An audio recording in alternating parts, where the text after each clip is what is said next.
que, glória, que anteriormente, glória, porque anteriormente exercera naquela cidade arte mágica tinha, e no dito povo de Samaria dizia que era um grande, glória, que era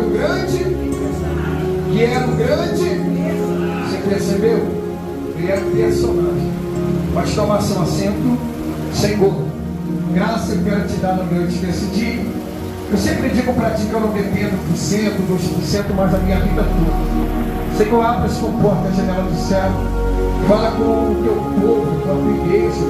E também, Senhor, fala comigo, para que eu venha falar com o teu povo. Senhor, na medida que eu estiver dando com o teu povo, Senhor, Pai, na medida que eu estiver, Senhor, liberando a tua palavra, vai trabalhando no coração e na mente, porque é o lugar que o diabo mais trabalha para não chegar ao teu altar. Senhor, toma a vida deles nas tuas mãos, em nome do teu filho amado Jesus Cristo, que as palmas lá do Senhor.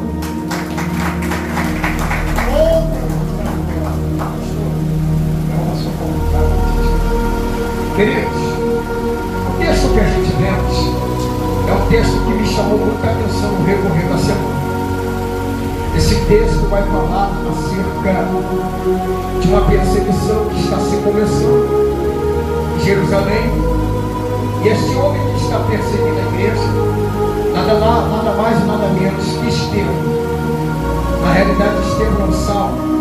Estevão é o que está sendo apedrejado por causa do mandato que Saulo está mandando.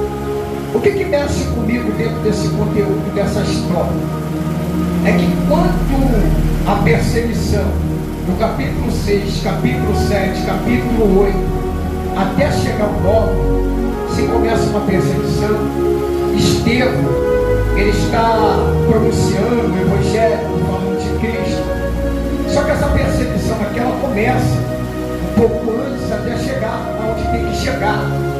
O povo está sendo perseguido, e no meio do caminho tem um homem por nome chamado Saulo.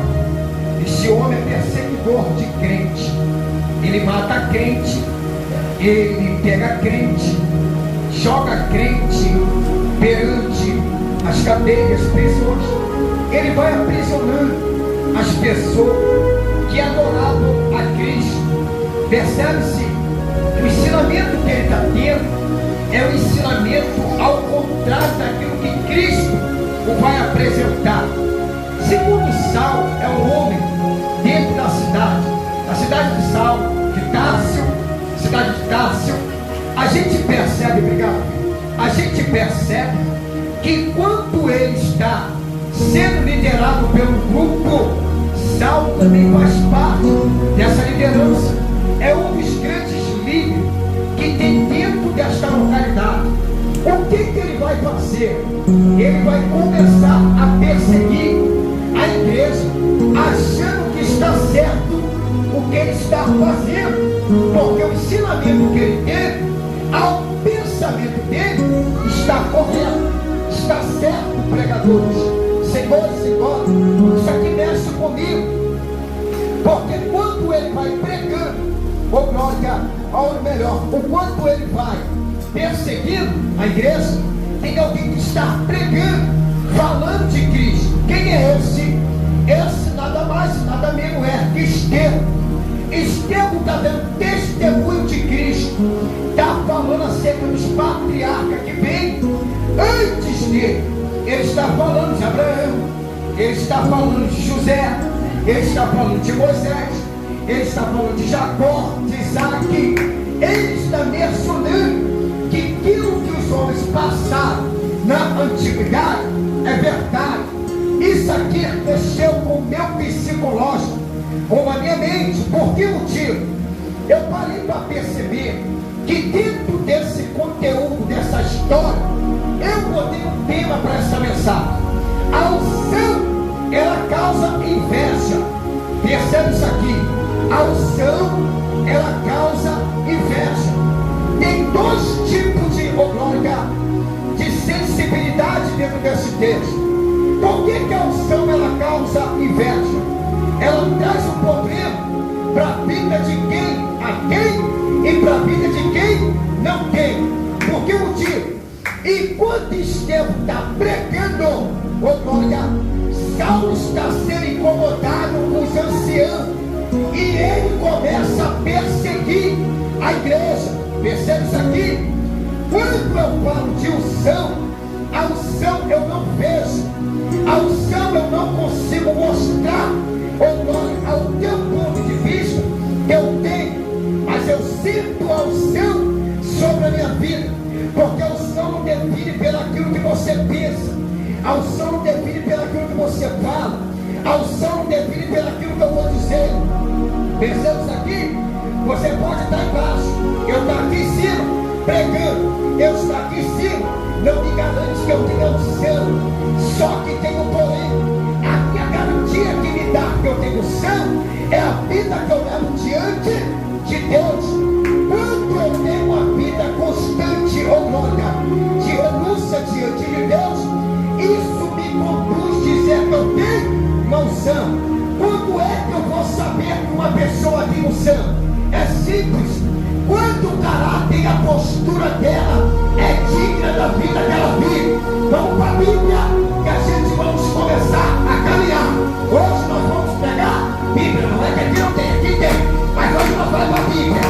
A Bíblia diz que quando o profeta Eliseu está caminhando, alguém vai olhar e vai dizer: lá vai o santo homem de Deus. A mulher está dizendo: é santo, é homem de Deus, mas primeiro é santo. Olha o que a mulher está dizendo: ele é santo e é homem de Deus. Porém, a gente precisa entender isso aqui. Antes de eu ser homem de Deus, eu tenho que ser santo, porque quando eu sou santo, sou homem de Deus. Não tem como ser homem de Deus se não for santo. Então, automaticamente, a Bíblia diz que o apóstolo Paulo diz o quê? Seja imitador de Cristo, assim como eu fui. Porém, ele está dizendo: quem é santo se santifica, quem é santo tem vida separada, quem é santo tem uma vida, uma hora de renúncia. Qual é o segredo da palavra hoje para mim e para você? Através da unção que você tem, vai causar inveja na vida de quem não tem, a ponto de querer te perseguir. Aleluia! Percebe isso aqui, gente? Isso é simples. Eu vou tentar pregar devagarzinho para tu entender, melhor do que eu. Enquanto Estevão prega, os anciãos da cidade estão incomodados. E por eles estarem incomodados, o intuito deles é qual é o intuito? Nós precisamos parar Estevão. Por que nós precisamos parar Estevão? Porque enquanto Estevão está pregando, o povo está se convertendo. Enquanto ele está falando de Cristo, o povo se converte. Estevão está dando testemunho de Cristo, quem ele é. Estevão está dando testemunho de quem veio antes dele.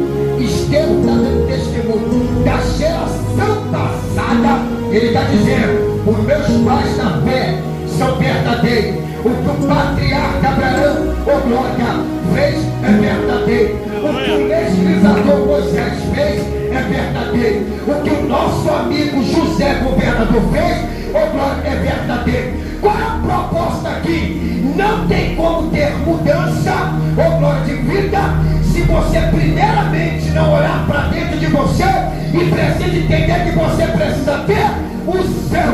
Mas como é que a unção vem sobre a minha vida? Mateus capítulo 10, 32 e 33. Se tu me confessares diante dos homens, te confessarei diante dos anjos do meu Pai. Se tu me negar diante dos homens, te negarei diante dos anjos do meu Pai. Prestou atenção aqui? Mateus 10, 32 e 33. Se tu me negares diante dos homens, quem é os homens? Somos nós. Eu te negarei diante dos anjos e do meu Pai que estás no céu. Porém, se tu me confessares diante dos homens, quem os homens? São os nós, diga, são os nós. Quem os homens são os nós. Se ele vai agora automaticamente, naquele dia, se você confessa a ele como Salvador, ele te apresenta como filho. Se tu nega ele, ou glória, como Salvador, ele te apresenta como criatura. Quem não tem aliança com Deus não é filho, é criatura.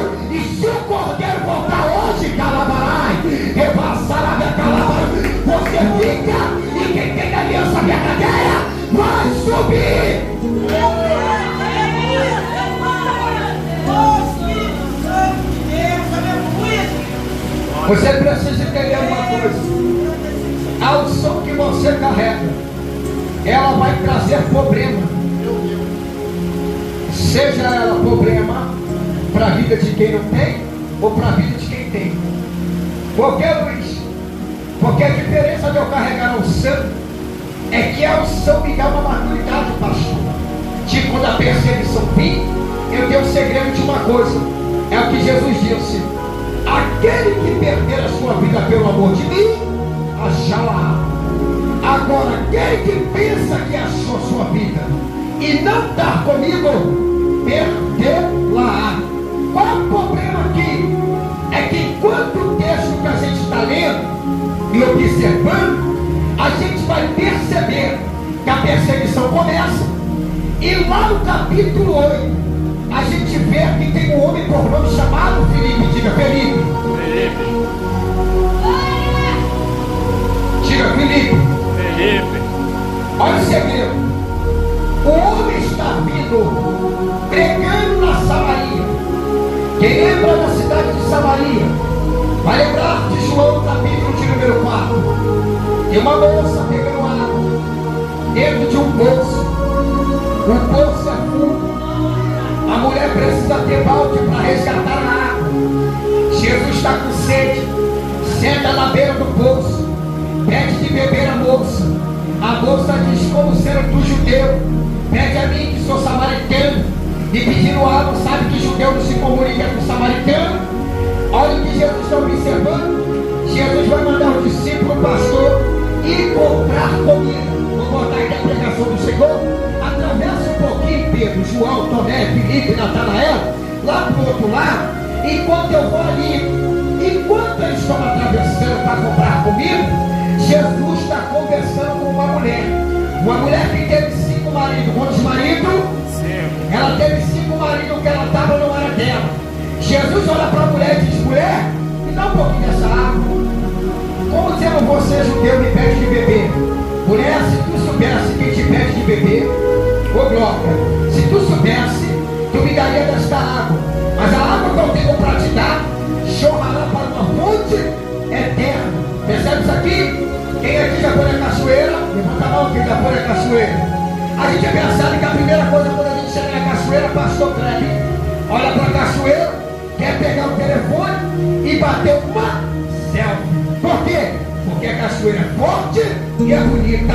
Só que eu percebi que a cachoeira não é forte. Forte é a fonte que está escondida. Aonde a cachoeira, a glória, é sustentada pela fonte. Você lembra, ô Glória, de 2 Coríntios capítulo de número 4, há um vaso de barro e dentro do vaso há um grande tesouro. Porém, o que ele está dizendo? O que está dentro do vaso não é nada mais e nada menos que a presença de Cristo. Quem é o barro? Eu e você. O que é que a gente era? Vazio. O que é que aconteceu? Jardim do Éden. O que é que aconteceu no jardim? Vou fazer o homem, vou formar bonitinho, está formado, está inteiro, está legal. Está faltando alguma coisa, o quê? Está faltando o sopro. Quando o sopro chega, é o fôlego de vida.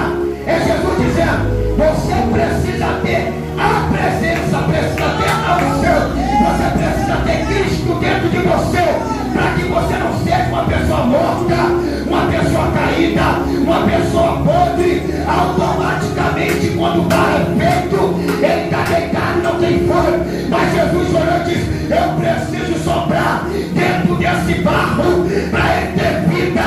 É Jesus dizendo: não tem como ter vida se não tiver comer, não tem como andar com glória em pé se não tiver com Jesus. Aquele que não tem vida com Cristo está morto. Aquele que não tem vida com o Cordeiro está morto. Luiz, mas ele tem ouro, tem prata, tem bronze, ele pode ter a terra inteira. A Bíblia diz: do que adianta o homem ganhar o mundo inteiro e perder a salvação? É melhor não ter nada, mas ser Cristo. É melhor não ter nada, mas andar com o Cordeiro. É melhor não ter nada, mas ter uma vida eterna. Você precisa entender. E quando o Filipe está pregando, ele vai pregando pela Samaria, a cidade onde uma mulher precisava de uma mudança de vida. Você percebeu? A mulher tinha 5 maridos. Ela tinha tentado 5 vezes, do jeito dela, e só estava dando errado. E Jesus ainda olhou para ela e disse assim, missionária Cláudia: mulher, tu vai tentar mais uma vez e vai se buscar de novo, porque não faz parte de mim isso aí. Jesus olhou para ela e disse: vai. Quando ela vai, ela automaticamente está pegando água no poço. Ela está jogando o canequinho, o balde ou a lata dentro do poço, jovem. Quando eu vejo ela jogando a lata dentro do poço ou balde, eu fico imaginando. A vida da mulher está tão na solidão que está do jeito que o poço que está, ela tentando pegar água. Ela está tentando pegar água. A vida dela está igual ao poço. Está tão funda, uma profundidade tão funda, que ela precisa de alguém para resgatar o que está dentro dela, para colocar algo novo. Jesus está tirando algo podre e colocando algo novo sobre a vida dele. É o que a gente precisa entender. A gente não pode se acostumar com o que está acontecendo. A igreja está fraquejando porque não ora mais. A igreja está fraquejando porque não vem mais para o estudo bíblico. A escola está fraquejando porque não vem para o culto de doutrina. A igreja está fraquejando, glória, porque não quer mais obedecer a liderança. E o que é que acontece? Não tem esse negócio com o Kleber, a missionária da Liga mesmo. Se a pancada tiver que quebrar para eles, quebra para ele. Se tiver que quebrar para mim, quebra para mim.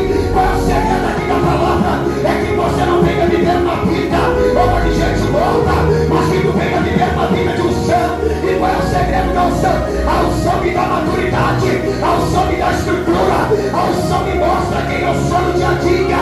A unção vai transformando tudo aquilo que está sujo. Eu tenho uma palavra para você, e a palavra é essa: enquanto Davi perde a arca, ninguém está dando nada, ninguém está esquentando, a arca foi perdida. Alguém perdeu a arca, Saul perdeu, ficou tanto tempo a arca perdida. Davi botou no coração, começou a cantar o Senhor e disse assim: nós temos que voltar para pegar a arca, porque a arca é presença, a arca agora representa a presença de Deus. Nós precisamos dessa presença, tem que pegar a presença. A nossa casa tem que ter presença, a nossa vigilança tem que ter presença, a nossa vida tem que ter presença.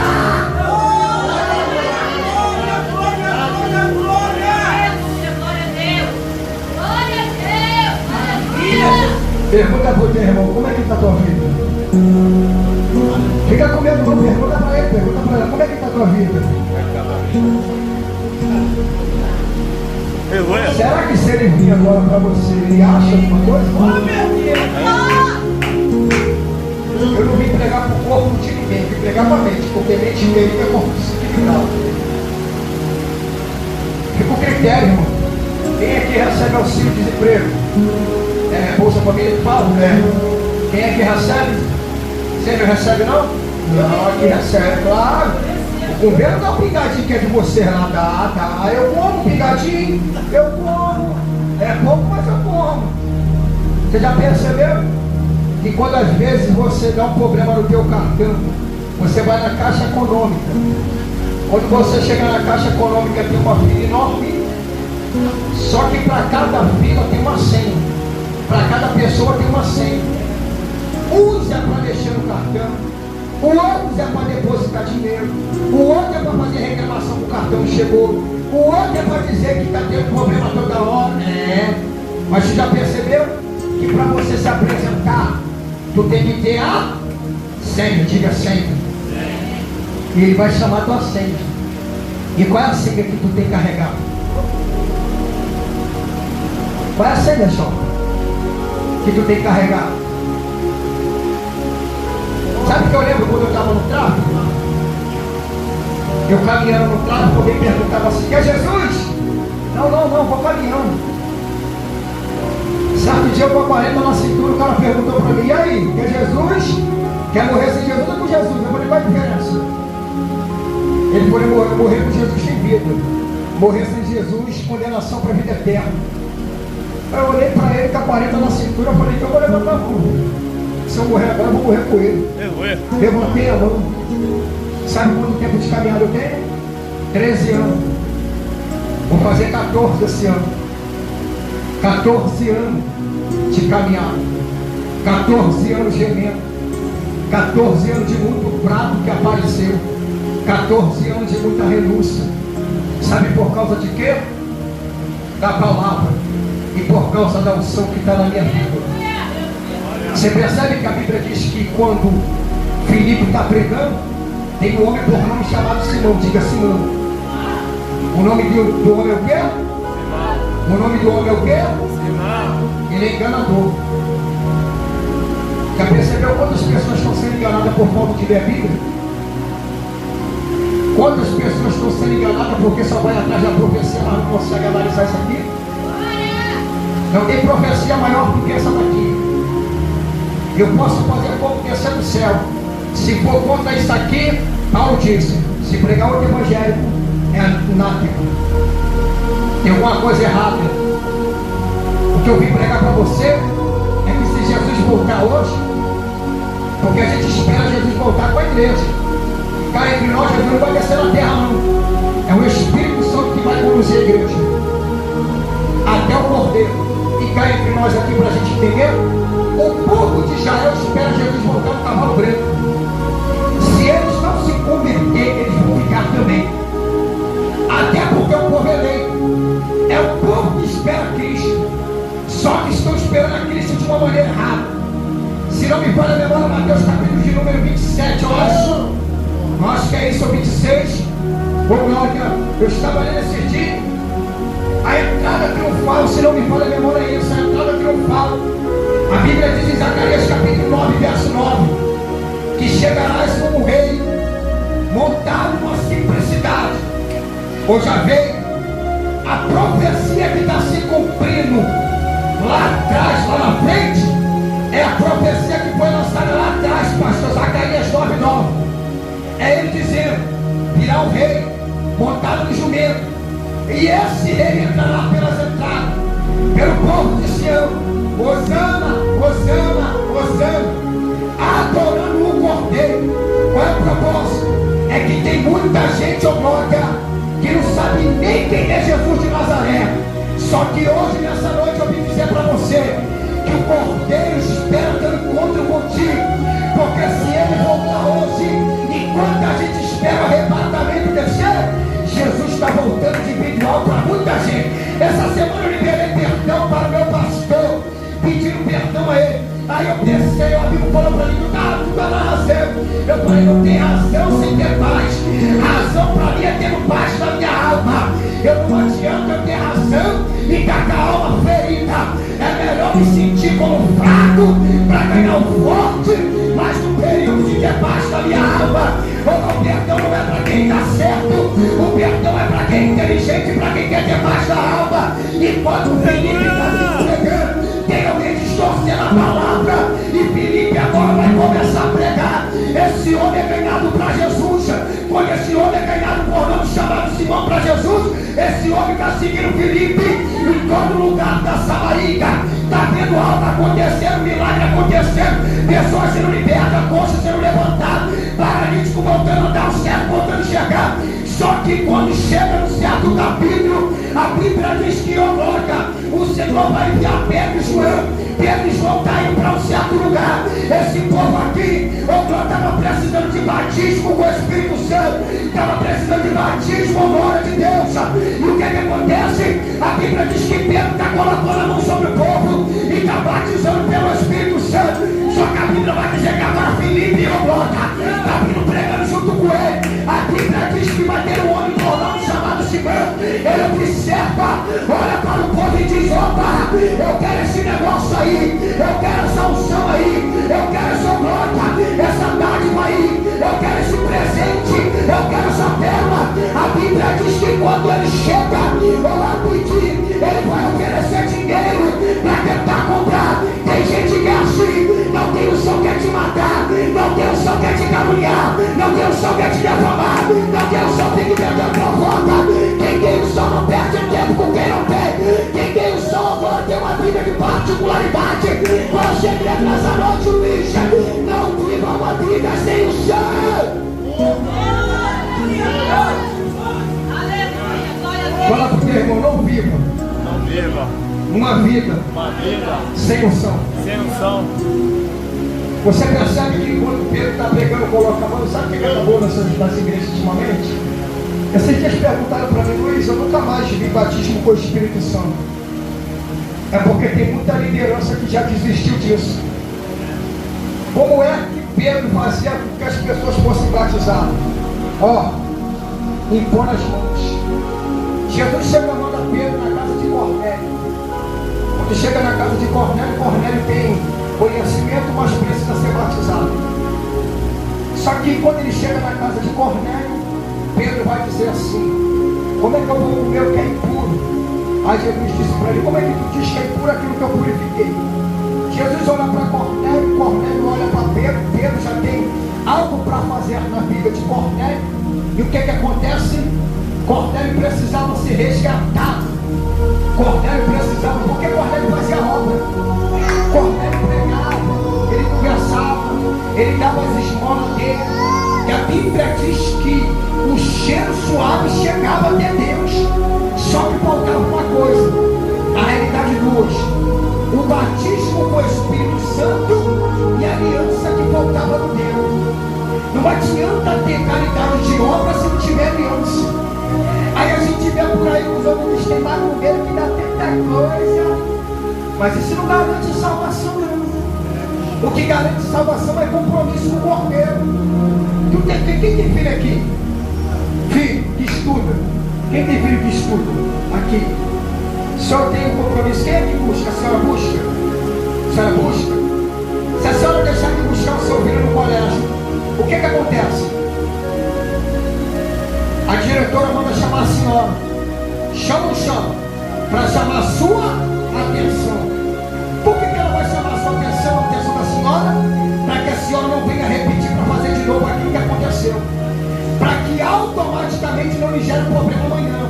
Porque o conselho tutelar pode bater. E se o conselho tutelar bater, a senhora pode perder a criança. E vai ter um problema muito grave. E por que aqui está acontecendo o fato de Pedro chamar a atenção? Ou glória de Deus, na realidade de Simão. Pedro chama a atenção de Simão e diz para ele: ó, que o Senhor que vai você e o teu dinheiro para o inferno. Olha o que o texto diz. A Bíblia diz que Simão quer pagar para comprar o sangue que Pedro tem. O coração do homem está tão maquinado que Pedro vai orar e ora para ele e repreende: que você vai tu e o teu dinheiro para o inferno. Ele está aplicando a palavra sobre a vida de alguém que quer comprar. Já percebeu que tem gente que é assim? Que tem dinheiro, quer comprar a vida que a gente tem? Ele está no pecado, está no erro, está na falha, está todo desconcertado e quer que a gente fique profetizando coisa boa.